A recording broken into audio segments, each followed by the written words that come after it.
ಮತ್ತೊಂದು ಕಡೆ ನಿನ್ನೆ ನಡೆದ ಉಗ್ರರ ದಾಳಿಯಲ್ಲಿ ಹತರಾದ ಮಧುಸೂದನ್ ರಾವ್, ಶಿವಮೊಗ್ಗ ಮೂಲದ ಮಧುಸೂದನ್ ರಾವ್ ಅವರ ಪಾರ್ಥಿವ ಶರೀರವನ್ನ ವಾಪಸ್ ಕರ್ನಾಟಕಕ್ಕೆ ರವಾನೆ ಮಾಡಲಿಕ್ಕೆ ಸಿದ್ಧತೆಗಳು ಮಾಡಿಕೊಳ್ಳಲಾಗ್ತಾ ಇದೆ. ಏರ್ಲಿಫ್ಟ್ ಮಾಡಲಾಗುತ್ತೆ ಪಾರ್ಥಿವ ಶರೀರವನ್ನ. ಶ್ರೀನಗರದಿಂದ ಚೆನ್ನೈ, ಮುಂಬೈ ಮಾರ್ಗವಾಗಿ ಪಾರ್ಥಿವ ಶರೀರವನ್ನ ಇವತ್ತು ಕರ್ನಾಟಕಕ್ಕೆ ಕರೆತರಲಾಗುತ್ತೆ. ಮಧ್ಯಾಹ್ನ 3 ಗಂಟೆ. 2 ವರ್ಷ ಆಗುತ್ತೆ.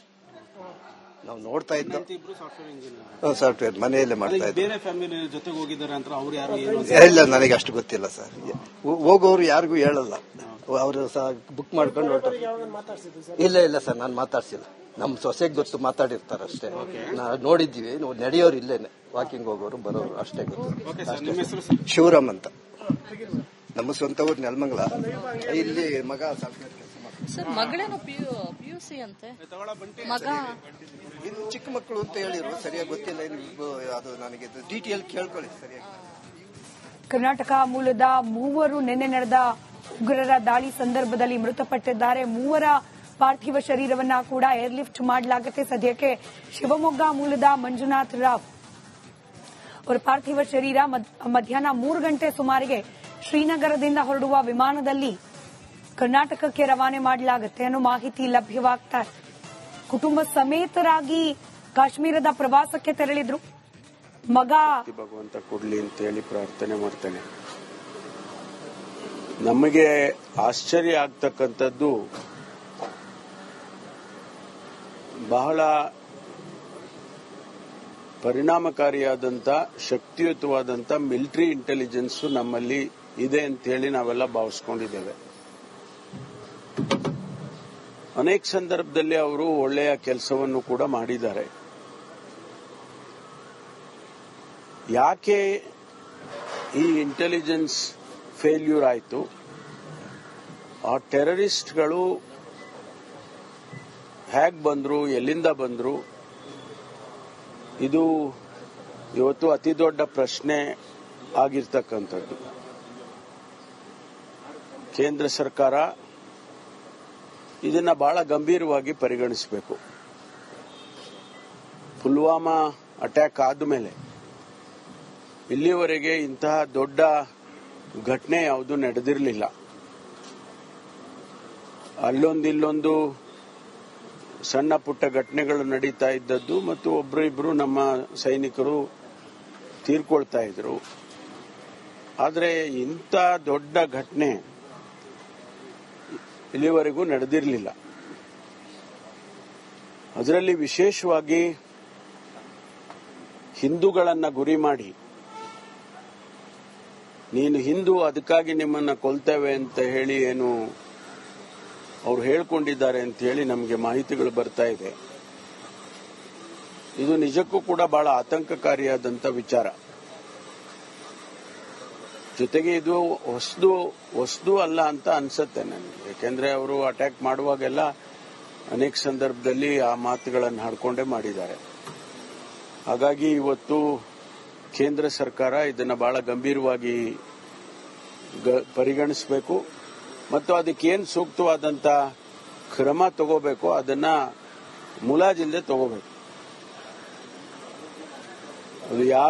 ಅದು ಯಾರು ಕ್ಲೈಮ್ ಮಾಡಿದ್ದಾರೆ, ನಾವೇ ಮಾಡಿರೋದು ಅಂತ ಸಂಘಟನೆಗಳು ಕ್ರೈಮ್ ಮಾಡಿದಾವೆ. ಆ ಸಂಘಟನೆ ಎಲ್ಲಿದೆ ಅವ್ರನ್ನ ಹುಡುಕಬೇಕು ಮತ್ತೆ ಅವ್ರ ಮೇಲೆ ಕ್ರಮ ತಗೊಳ್ಳೇಬೇಕು.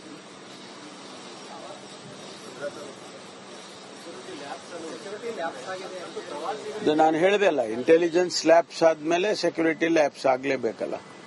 ಹಾಗಾಗಿ ಸೆಕ್ಯೂರಿಟಿ ಲ್ಯಾಬ್ಸ್ ಮತ್ತು ಮೊದಲನೇದಾಗಿ ಇಂಟೆಲಿಜೆನ್ಸ್ ಲ್ಯಾಬ್ಸ್, ಮಿಲಿಟರಿ ಇಂಟೆಲಿಜೆನ್ಸ್ನವರಿಗೆ ಕನ್ಸೆಪ್ಸಿ ಬಂದಿದ್ದಾರೆ ಮತ್ತು ಸೆಕ್ಯೂರಿಟಿ ಕೂಡ ಲ್ಯಾಬ್ಸ್ ಆಗಿರ್ತಕ್ಕಂಥದ್ದು. ಓಪನ್ ಆಗಿ ಜನರನ್ನ ಕರೆದು ಅವರು ಬಹಳ ಕೆಟ್ಟದಾಗಿ ನಡ್ಕೊಂಡಿದ್ದಾರೆ. ಅವ್ರನ್ನ ಬಟ್ಟೆ ತೆಗೆಸುವಂಥದ್ದು, ಅವರಿಗೆ ಇಂಥದ್ದೆಲ್ಲ ಯಾವತ್ತೂ ನಾವು ಕೇಳೇ ಇರಲಿಲ್ಲ. ಅಂಥದ್ರಲ್ಲಿ ಇದು ಬಹಳ ಗಂಭೀರವಾಗಿ ಸರ್ಕಾರ ತಗೋಬೇಕಾಗ್ತದೆ, ಕೇಂದ್ರ ಸರ್ಕಾರ ಅಂತ ಹೇಳಿ ನಾನು ಒತ್ತಾಯ ಮಾಡ್ತೀನಿ.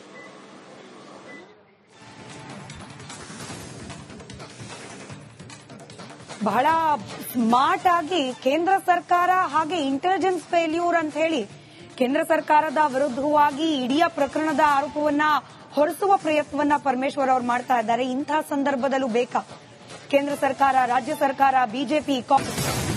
ಮತ್ತೊಂದು ಕಡೆ ನಿನ್ನೆ ನಡೆದ ಉಗ್ರರ ದಾಳಿಯಲ್ಲಿ ಹತರಾದ ಮಧುಸೂದನ್ ರಾವ್, ಶಿವಮೊಗ್ಗ ಮೂಲದ ಮಧುಸೂದನ್ ರಾವ್ ಅವರ ಪಾರ್ಥಿವ ಶರೀರವನ್ನ ವಾಪಸ್ ಕರ್ನಾಟಕಕ್ಕೆ ರವಾನೆ ಮಾಡಲಿಕ್ಕೆ ಸಿದ್ಧತೆಗಳು ಮಾಡಿಕೊಳ್ಳಲಾಗ್ತಾ ಇದೆ. ಏರ್ಲಿಫ್ಟ್ ಮಾಡಲಾಗುತ್ತೆ ಪಾರ್ಥಿವ ಶರೀರವನ್ನ. ಶ್ರೀನಗರದಿಂದ ಚೆನ್ನೈ, ಮುಂಬೈ ಮಾರ್ಗವಾಗಿ ಪಾರ್ಥಿವ ಶರೀರವನ್ನ ಇವತ್ತು ಕರ್ನಾಟಕಕ್ಕೆ ಕರೆತರಲಾಗುತ್ತೆ. ಮಧ್ಯಾಹ್ನ 3 ಗಂಟೆ. 2 ವರ್ಷ ಆಗುತ್ತೆ. ನಾವು ನೋಡ್ತಾ ಇದ್ದು ಸಾಫ್ಟ್ವೇರ್ ಮನೆಯಲ್ಲೇ ಮಾಡ್ತಾ ಇದ್ದೆ. ಇಲ್ಲ, ನನಗೆ ಅಷ್ಟು ಗೊತ್ತಿಲ್ಲ ಸರ್. ಹೋಗೋರು ಯಾರಿಗೂ ಹೇಳಲ್ಲ, ಅವರು ಸಹ ಬುಕ್ ಮಾಡ್ಕೊಂಡು ಹೊರಟು. ಇಲ್ಲ ಸರ್, ನಾನು ಮಾತಾಡ್ಸಿಲ್ಲ. ನಮ್ಮ ಸೊಸೆಗೆ ಗೊತ್ತು, ಮಾತಾಡಿರ್ತಾರೆ ಅಷ್ಟೇ. ನಾವು ನೋಡಿದ್ದೀವಿ, ನಡೆಯೋರು ಇಲ್ಲೇನೆ, ವಾಕಿಂಗ್ ಹೋಗೋರು ಬರೋರು ಅಷ್ಟೇ ಗೊತ್ತು. ಶಿವರಾಮ್ ಅಂತ, ನಮ್ಮ ಸ್ವಂತ ಊರು ನೆಲಮಂಗಲ. ಇಲ್ಲಿ ಮಗ ಸರ್, ಮಗಳೇನೋ PUC ಅಂತೆ, ಮಗ ಚಿಕ್ಕ ಮಕ್ಕಳು ಅಂತ ಹೇಳಿರು, ಸರಿಯಾಗಿ ಗೊತ್ತಿಲ್ಲ. ಅದು ನನಗೆ ಡೀಟೇಲ್ ಕೇಳ್ಕೊಳ್ಳಿ ಸರಿಯಾಗಿ. ಕರ್ನಾಟಕ ಮೂಲದ 3 ನಿನ್ನೆ ನಡೆದ ಉಗ್ರರ ದಾಳಿ ಸಂದರ್ಭದಲ್ಲಿ ಮೃತಪಟ್ಟಿದ್ದಾರೆ. 3 ಪಾರ್ಥಿವ ಶರೀರವನ್ನ ಕೂಡ ಏರ್ಲಿಫ್ಟ್ ಮಾಡಲಾಗುತ್ತೆ. ಸದ್ಯಕ್ಕೆ ಶಿವಮೊಗ್ಗ ಮೂಲದ ಮಂಜುನಾಥ್ ರಾವ್ ಅವರ ಪಾರ್ಥಿವ ಶರೀರ ಮಧ್ಯಾಹ್ನ 3 ಗಂಟೆ ಸುಮಾರಿಗೆ ಶ್ರೀನಗರದಿಂದ ಹೊರಡುವ ವಿಮಾನದಲ್ಲಿ ಕರ್ನಾಟಕಕ್ಕೆ ರವಾನೆ ಮಾಡಲಾಗುತ್ತೆ ಅನ್ನೋ ಮಾಹಿತಿ ಲಭ್ಯವಾಗ್ತಾ ಇದೆ. ಕುಟುಂಬ ಸಮೇತರಾಗಿ ಕಾಶ್ಮೀರದ ಪ್ರವಾಸಕ್ಕೆ ತೆರಳಿದ್ರು. ಮಗ ಭಗವಂತ ಕೊಡ್ಲಿ ಅಂತ ಹೇಳಿ ಪ್ರಾರ್ಥನೆ ಮಾಡ್ತೇನೆ. ನಮಗೆ ಆಶ್ಚರ್ಯ ಆಗ್ತಕ್ಕಂಥದ್ದು, ಬಹಳ ಪರಿಣಾಮಕಾರಿಯಾದಂಥ ಶಕ್ತಿಯುತವಾದಂಥ ಮಿಲಿಟರಿ ಇಂಟೆಲಿಜೆನ್ಸ್ ನಮ್ಮಲ್ಲಿ ಇದೆ ಅಂತ ಹೇಳಿ ನಾವೆಲ್ಲ ಭಾವಿಸ್ಕೊಂಡಿದ್ದೇವೆ. ಅನೇಕ ಸಂದರ್ಭದಲ್ಲಿ ಅವರು ಒಳ್ಳೆಯ ಕೆಲಸವನ್ನು ಕೂಡ ಮಾಡಿದ್ದಾರೆ. ಯಾಕೆ ಈ ಇಂಟೆಲಿಜೆನ್ಸ್ ಫೇಲ್ಯೂರ್ ಆಯಿತು? ಆ ಟೆರರಿಸ್ಟ್ಗಳು ಹೇಗೆ ಬಂದ್ರು, ಎಲ್ಲಿಂದ ಬಂದ್ರು, ಇದು ಇವತ್ತು ಅತಿ ದೊಡ್ಡ ಪ್ರಶ್ನೆ ಆಗಿರ್ತಕ್ಕಂಥದ್ದು. ಕೇಂದ್ರ ಸರ್ಕಾರ ಇದನ್ನ ಬಹಳ ಗಂಭೀರವಾಗಿ ಪರಿಗಣಿಸಬೇಕು. ಪುಲ್ವಾಮಾ ಅಟ್ಯಾಕ್ ಆದಮೇಲೆ ಇಲ್ಲಿಯವರೆಗೆ ಇಂತಹ ದೊಡ್ಡ ಘಟನೆ ಯಾವುದು ನಡೆದಿರಲಿಲ್ಲ. ಅಲ್ಲೊಂದಿಲ್ಲೊಂದು ಸಣ್ಣ ಪುಟ್ಟ ಘಟನೆಗಳು ನಡೀತಾ ಇದ್ದದ್ದು ಮತ್ತು ಒಬ್ಬರಿಬ್ಬರು ನಮ್ಮ ಸೈನಿಕರು ತೀರ್ಕೊಳ್ತಾ ಇದ್ರು. ಆದರೆ ಇಂಥ ದೊಡ್ಡ ಘಟನೆ ಇಲ್ಲಿವರೆಗೂ ನಡೆದಿರಲಿಲ್ಲ. ಅದರಲ್ಲಿ ವಿಶೇಷವಾಗಿ ಹಿಂದೂಗಳನ್ನ ಗುರಿ ಮಾಡಿ,